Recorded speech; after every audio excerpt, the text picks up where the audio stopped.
विद्यार्थियों, आज हम कक्षा 10 के अंदर गणित विषय में समांतर श्रेणी का टॉपिक पढ़ेंगे। देखो, समांतर श्रेणी के टॉपिक में सबसे पहले टॉपिक का नाम देखते हैं समांतर श्रेणी।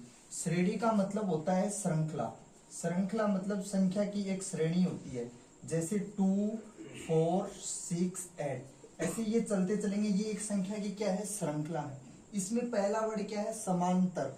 समांतर का मतलब क्या होता है, समान जोड़ अंतर। समान जोड़ अंतर। जब आपको इस श्रेणी में अंतर समान मिलता है उसको बोला जाता है समांतर। समांतर का मतलब हो जाएगा सार्व अंतर। उस अंतर को किससे लिखेंगे, सार्व अंतर डी से लिखा जाता है। सार्व अंतर डी, जिसको कॉमन डिफरेंस भी बोलते हैं अंग्रेजी में। उसके बाद में ये पहले पद पे लिखा हुआ है 2, दूसरे पद पे लिखा हुआ है 4, तीसरे पद पे लिखा हुआ 6, चौथे पद पे लिखा हुआ 8। ऐसे ही इसका पांचवा पद भी आएगा 10। तो इसका प्रथम पद क्या है, A1 लिखेंगे। A1 इज इक्वल टू ए भी लिख सकते हैं, इज इक्वल टू आपके पास में आएगा 2। ऐसे ही A2 is equal to A plus D होगा, जो कितना आ जाएगा 4। ऐसे ही आपके पास में A3 होता है A plus 2D is equal to आपके पास में 6 है। अब देखो सार्वंतर कैसे ज्ञात किया जाता है, A2 minus A1 D is equal to A2 minus A1। A2 की वैल्यू आपके पास में 4 है, A1 की वैल्यू आपके पास में 2 है। दोनों का डिफरेंस, डिफरेंस का मतलब होता है माइनस करना। 4 minus 2, 4 minus 2 is equal to आपके पास में 2 आ जाएगा। ऐसे ही दूसरा सार्वंतर निकालते हैं D, A3 minus A2, A3 minus A2। A3 की वैल्यू आपके पास में 6 है, A2 की वैल्यू आपके पास में 4 है। 6 माइनस 4 इज इक्वल टू 2। अब देखो यहाँ पर सार्वंतर 2 समान आ रहा है, इसका मतलब इस श्रेणी को हम बोलेंगे दी गई श्रेणी एक समांतर श्रेणी है। दी गई श्रेणी एक, इस समांतर श्रेणी को आप इंग्लिश में एपी भी लिख सकते हो शॉर्टकट में।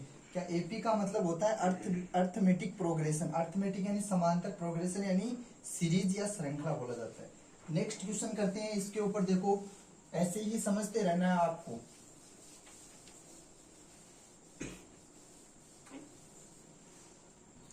नेक्स्ट क्वेश्चन जैसे आपके पास में ये आ जाए 3 plus root 2, 3 plus 2 root 2, 3 plus 3 root 3, 3 root 2 आ जाएगा ना, रूट 2 सॉरी 3 टाइम। इसमें A1 इज इक्वल टू आपके पास में 3 है, A2 इज इक्वल टू आपके पास में 3 प्लस रूट 2 है, A3 इज इक्वल टू आपके पास में 3 प्लस 2 रूट 2 है। अब सार्वंतर निकालते हैं। A2 minus A1 is equal to क्या आएगा, A2 की वैल्यू आपके पास में 3 plus root 2, 3 plus root 2 minus A1 की वैल्यू 3 प्लस 3 माइनस 3, 3 में से 3 माइनस होगा 0, 0 प्लस रूट 2, 0 में रूट 2 ऐड करते हैं आपके पास में आएगा अंडर रूट 2।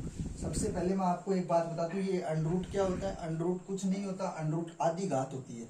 आधी घात मतलब किसी भी नंबर की पावर ऐसे लिखा जाता है, इसकी वैल्यू होती है रूट।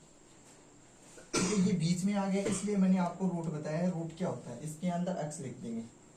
उसके बाद में देखो सार्वंतर फर्स्ट निकाल लिया हमने, सेकंड सार्वंतर निकालते हैं तो A3 माइनस क्या आता है, A2। A3 की वैल्यू आपके पास में 3 प्लस 2 रूट 2 माइनस A2 की वैल्यू है 3 प्लस रूट 2। अब देखो अंदर ब्रैकेट के बाहर यदि माइनस होता है तो अंदर